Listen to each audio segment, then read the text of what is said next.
Last night, our brave special forces rescued an American hostage in a faraway country.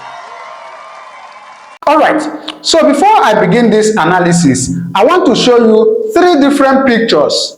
Please, I beg you to stay with me because there is something big happening in Nigeria that nobody is talking about. But on this channel, we expose it to you. So please, I beg you to stay with me because you are going to learn a lot from this video. Now, this is picture 1, and this is picture 2, and this is picture 3. From these pictures I've shown you, you will notice one similarity. And what is the similarity? Starting from picture 1, this is Sheikh Gumi. He is an Islamic scholar in the northern part of Nigeria. And of course, this is Donald Trump, the 47th president of the United States of America.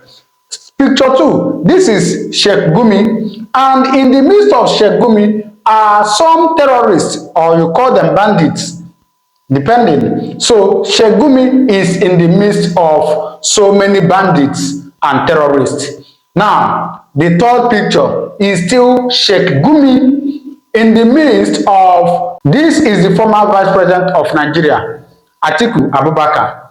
And this is the former president of Nigeria, Olusegun Obasanjo. And this is Bishop Hassan Matthew Kuka. He is the Archbishop of Sokoto Archdiocese in Nigeria.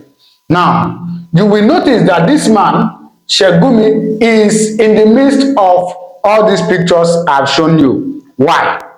Now, something big is happening in Nigeria that nobody is talking about, as I told you earlier. If you remember, a couple of weeks ago, Donald Trump bombed some terrorists in the northern part of Nigeria. And after that bombing, this man, whom some people call the mouthpiece of terrorists, and some people call him the father of terrorists. After the bombing, this man came out and warned Donald Trump and also warned Nigerian government to stop Donald Trump from bombing terrorists in Nigeria. In fact, there is a lot of video where he said a lot of things concerning Donald Trump and warning Nigerian government over the bombing of terrorists in Nigeria. Now, there is a current video that this man made saying that Donald Trump cannot win war against bandits or terrorists in Nigeria. And that video he made has prompted a lot of actions. Before I show you the actions and what furthermore happened, I want you to listen to the video that he made. If it's China coming to say that, people will believe it, because China is not prognosing into our internal affairs. If it's Russians, people will believe them. But America are not to be liars. They said Saddam Hussein has weapons of mass destruction, and there is none. And they have caused confusion in Iraq, in Libya, and everywhere. So when they said Muslims are killing, or there is massacre of Muslims, like Christians in Nigeria, from which side? They didn't specify whether it is the government or whether it is the Muslims that are doing it, or even if Christians are targeted. Whatever it is, if Americans can cure and eliminate the terrorists, I will welcome it myself. But I know they cannot. Okay, when he said they cannot, let me tell you. Okay. They have fought 20 years in Afghanistan. They could not finish them. Afghanistan is in Syria now. This same thing. And this terrorists you see, it's not easy to just come and drop bombs here and there and think you finish them. They have infiltrated the society, so it's going to cause more damage. More Muslims and more Christians will be killed if America would drop a bomb in Nigeria. I'm telling you this. You can take it for a record. So what we are trying to avoid, we are going to even compound it. Look, myself, I have been trying to see how we can pacify these people. I've been going to see how we can pacify these people and redirect them, because they are human beings. They listen and reason. But if you say you want to use force against force, then you will compound the problem and make the thing dirty. If Nigerian army which has been very active in many hotspots, cannot deal with this issue for 18 years, for 15 years with Boko Haram, and now the bandits. And to me, the bandits are even more vicious because they are. You said something about Nigerian army not being able to do something about it for some time now. You have been the person, or rather, news have actually carried it that you more like mediate or serve as an intermediary between them and the government, and that actually has sparked quite reaction among Nigerians. What can you tell us to be, some of the good points or flashpoints of your, interaction or discussion with them, especially when you had to get into the bush? Because the other time we're talking about giving them amnesty and all that. Yes. You see, just to entice them to leave their weapons. You see, one thing good about it is, you see, you don't treat a disease without diagnosis. If a doctor can diagnose a disease, even if it's cancer, he will know how to manage it. So the good thing about it is now before we are fighting a phantom, we don't know something is fighting us, coming to take us. We don't know that person. Now, by going to talk with them and sit down with them and to hear their grievances and understand their psychology, so we are able now to contain the problem. Now, Kaduna is relatively safe. I can say you don't hear any more mass killings now in Kaduna because we understand their psychology and the governor is cooperating.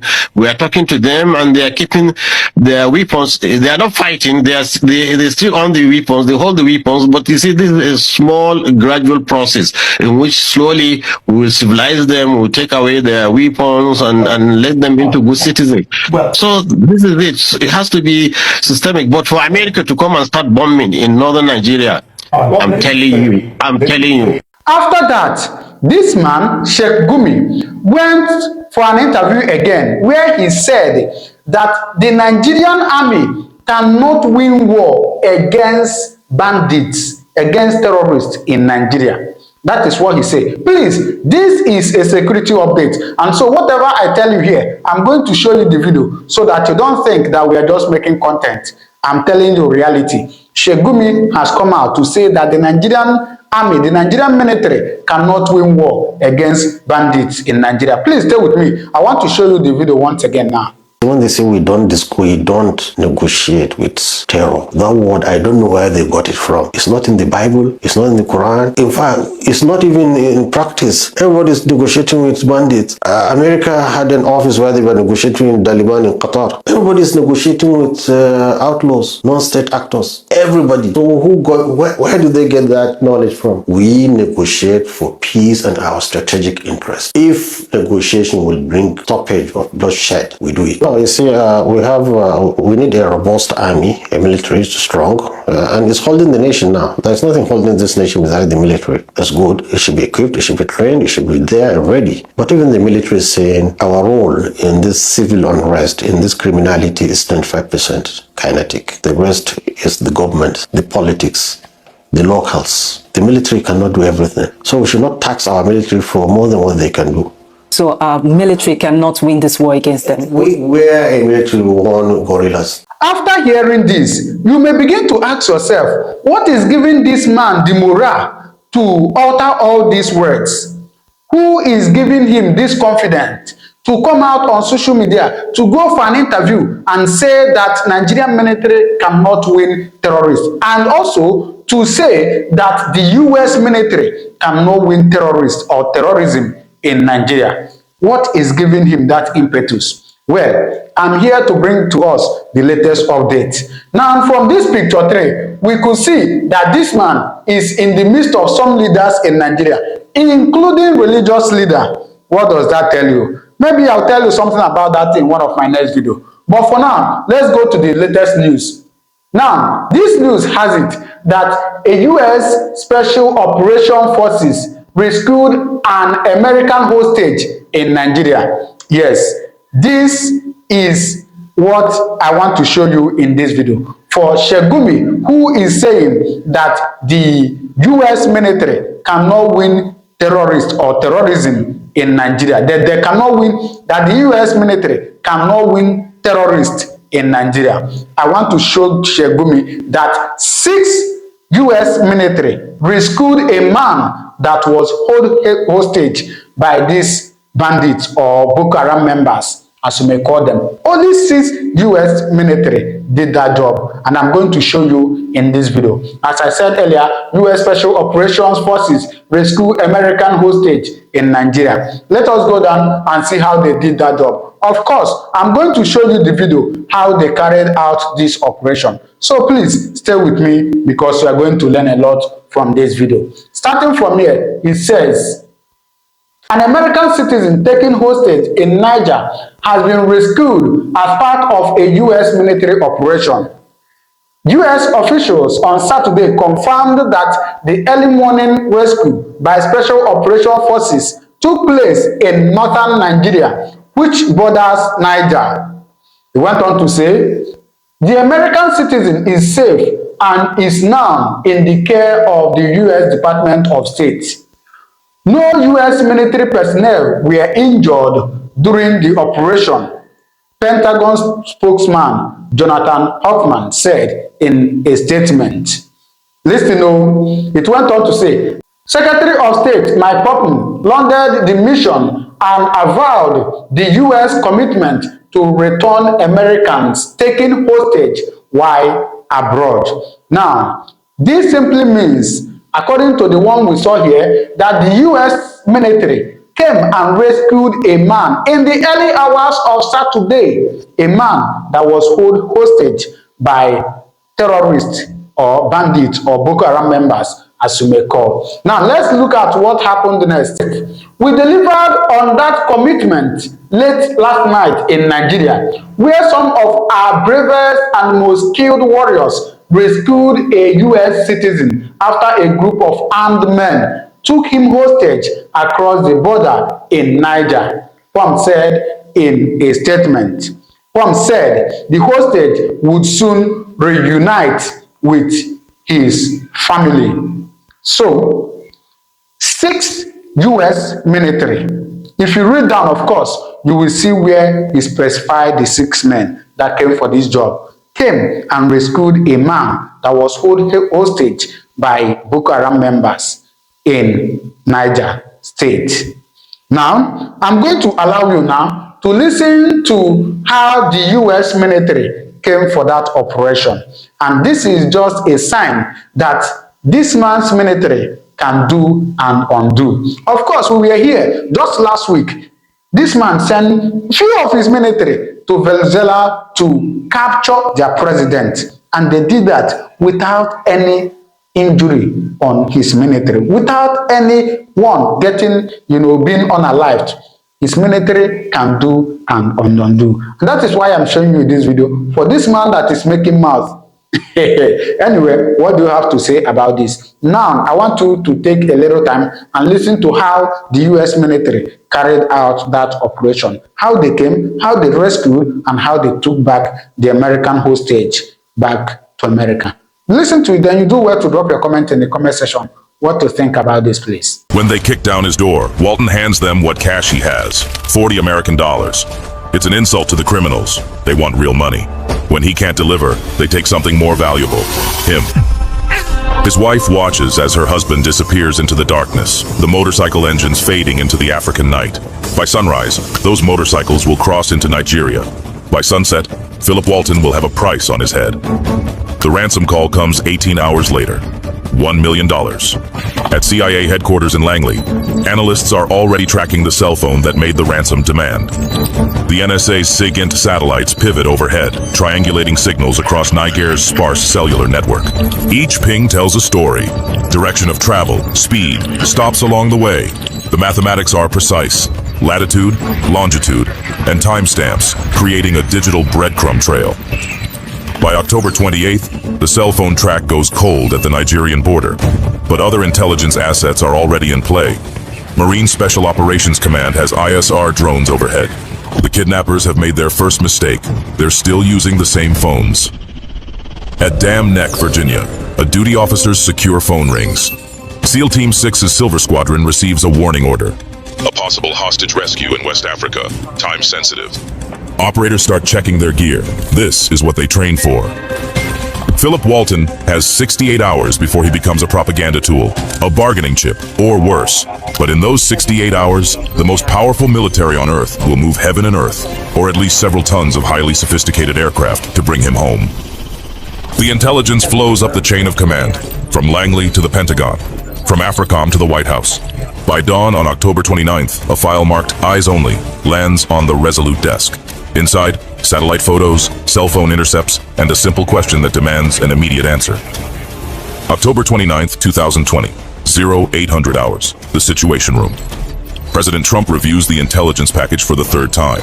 The satellite imagery is definitive, 200 miles from where Walton was taken. 6 structures, mud brick construction, 1 vehicle. Thermal imaging counts 7 heat signatures. The CIA's cell phone surveillance has done its job. Every call, every text, every data packet is tracked and analyzed. The kidnappers' phones connect to 3 towers, allowing triangulation within a 50-meter radius. The NSA's algorithms process voice patterns, background noise, and even the Doppler shift of passing vehicles. Technology worth billions is focused on 7 criminals with outdated phones. At Naval Station Rota, Spain, aircraft start their pre-flight checks. 4 MC-130J Commando 2s. Their engines capable of just over 4,500 shaft horsepower each. 4 CV-22 Ospreys, tilt-rotor aircraft that fly like planes but land like helicopters. 1 AC-130J Ghost Rider gunship, bristling with a 30mm cannon, 105mm howitzer, and precision-guided munitions. The logistics alone are staggering. 21,000 pounds of fuel per aircraft. Maintenance crews, mission planning computers, calculating flight paths to avoid radar detection. SEAL Team 6's Silver Squadron's 30 operators received their final briefing. The target package includes detailed overhead imagery, signals intelligence, and pattern-of-life analysis. The compound layout is memorized, every door, window, and corner.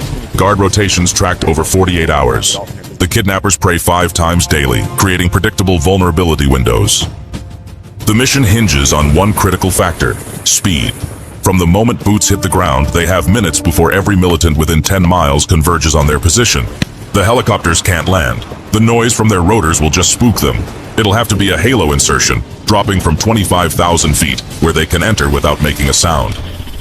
But this is much easier said than done. At 25,000 feet, the temperature drops to minus 40 degrees Celsius. Without pressurized oxygen systems, hypoxia sets in within 3 to 5 minutes. The operators will free fall at 126 miles per hour, covering nearly 20,000 vertical feet in 2 minutes. Their navigation computers calculate wind drift, barometric pressure, and GPS coordinates, updating them every millisecond. One miscalculation means missing the drop zone by miles. The weather forecast adds another variable. A sandstorm is building in the Sahara and is expected to reach northern Nigeria within 36 hours. Visibility will drop to 0, grounding all aircraft. It's now or never. At 1800 hours, President Trump makes the call. The risk is acceptable. American lives are not negotiable. Within minutes, encrypted orders flash across secure networks. Aircraft engines spin up. But even as the mission launches, intelligence analysts notice something troubling. Phone intercepts suggest the kidnappers have made contact with a known militant. In the compound, one guard paces nervously, checking his phone every few minutes. They're waiting for him to come. The race is on, American technology and training against the clock. The hunters have become the hunted, and dawn is coming fast. What happened next? We can't show it all here without YouTube slapping this video with a warning. But we can show you on Patreon. To watch the full-length video completely uncensored, subscribe to my Patreon page, where there are no restrictions on what we can tell and show you there. Scan the code or use the link in the description now to watch the full video. October 31st, 2020, 0230 hours. Somewhere over northern Nigeria, the MC-130J's rear ramp opens to reveal nothing but darkness and stars. 30 operators stand in 2 lines, oxygen masks covering their faces, altimeters glowing on their wrists. The jumpmaster's hand signals cut through the engine noise. 2 minutes. At 25,000 feet, the human body has exactly just a few minutes of useful consciousness without oxygen. The operators breathe pure O2, flushing nitrogen from their bloodstreams. Each breath is calculated. Too fast causes hyperventilation, too slow risks hypoxia. Their halo rigs weigh 65 pounds. Main chute, reserve, oxygen system, combat equipment, weapons. The margin for error is 0. Green light. They step into the void. The mathematics of free fall is unforgiving. Air resistance increases with the square of velocity until reaching terminal speed, 126 miles per hour for a spread eagle human form. The operators maintain a tight formation using subtle body movements to adjust position. Their helmet-mounted displays show altitude, heading, drift, and time to pull. GPS updates their position every second, calculating wind speeds at different altitudes. They pull at 3,000 feet, ram air parachutes deploying in sequence. The sound is distinctive, fabric catching air, lines going taut, the sudden deceleration from 180 feet per second to 20. Now comes the technical flying, using toggle controls to navigate toward the landing zone. Their night vision reveals the target compound 2.8 miles southeast. On the ground, a guard stands watch, unaware that 30 silent canopies are descending through the darkness above him. The operators land in textbook formation, immediately collapsing their chutes and activating IR strobes visible only through night vision. Time on target, 0247 hours, exactly as planned. The movement phase begins. 3 miles of rough terrain lay between them and Philip Walton. They move in tactical formation, point man, flankers, rear security. Every operator monitors a specific sector, weapons at the ready. Their equipment is optimized for speed and surprise. HK-416S with 10.4-inch barrels for close quarters work, suppressors to maintain noise discipline, and IR lasers invisible to the naked eye. Thermal imaging drones overhead relay real-time intelligence. 7 heat signatures in the compound, positions unchanged, but now there's an 8th. Someone on a motorcycle approaching from the east. The operators freeze, becoming part of the landscape. The motorcycle passes 200 meters away, its rider oblivious to the surroundings. At 0314 hours, they reach the assault position. The compound wall is 8 feet high, topped with broken glass. Breaching charges are already prepared. Precise amounts of explosives calculated to blow doors without causing a collapse. Flashbangs ready to disorient defenders. The assault plan is choreographed to the second.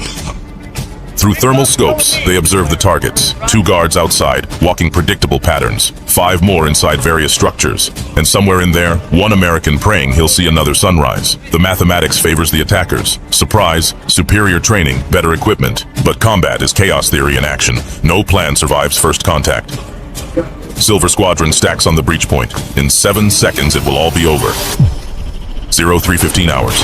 The explosion tears through the pre-dawn quiet. A precise crack that blows the compound's main gate inward. Silver Squadron flows through the breach like water through a broken dam. No hesitation, no second thoughts. The 2 exterior guards don't even raise their weapons. The operators split into assault teams, each with assigned sectors. Speed is survival. Every second of delay means reinforcements getting closer. Building 1, clear. Building 2, 2 targets neutralized. The suppressors reduce muzzle blast, but can't eliminate the supersonic crack of bullets. The compound erupts in controlled chaos. Where's the American? The team leader's voice cuts through the tactical net. Buildings 1 through 4 are clear. 6 targets down, but no Philip Walton. Then, there was movement in Building 5. Someone scrambling in the darkness. An operator kicks the door. Inside, a figure huddles in the corner. Through night vision, they see him clearly. Bearded, terrified, hands raised. American, American. Philip Walton's voice cracks with desperation. We're here to take you home, the operator says. The only gentle word spoken in this maelstrom so far. But the 7th kidnapper is missing. Thermal drone footage shows him fleeing on foot, already 300 meters away. The team leader makes a calculated decision. Secure the package, don't pursue. Some debts get collected later. Outside, the situation deteriorates rapidly. Technical trucks are mobilizing from the village. RPG teams are setting up on rooftops. The extraction window is closing. The Ospreys are inbound, but they need a secure landing zone. That's when the AC-130 gunship announces its presence. The 30mm cannon speaks first. 200 rounds per minute of precision fire.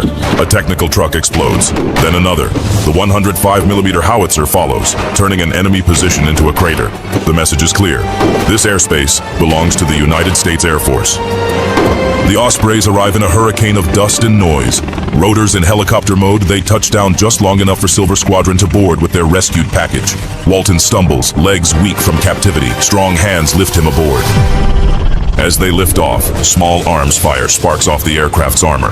The door gunners respond with streams of tracer fire. In 30 seconds, they're out of small arms range. In 2 minutes, they're over the horizon. Time on target, 11 minutes. Targets neutralized 6. Americans rescued 1. United States casualties 0. At 0342 hours, Philip Walton makes a satellite phone call from the aircraft. His wife answers on the second ring. "Honey," he says, voice breaking, "I'm coming home. Bye for now." All right. So after watching this, what do you make of it? What do you have to tell this man over this man? What do you have to tell this man? Drop it in the comment section. I have so many updates I want to share with you, all right? I'll see you in my next video. Thank you very much, and may God continue to bless you.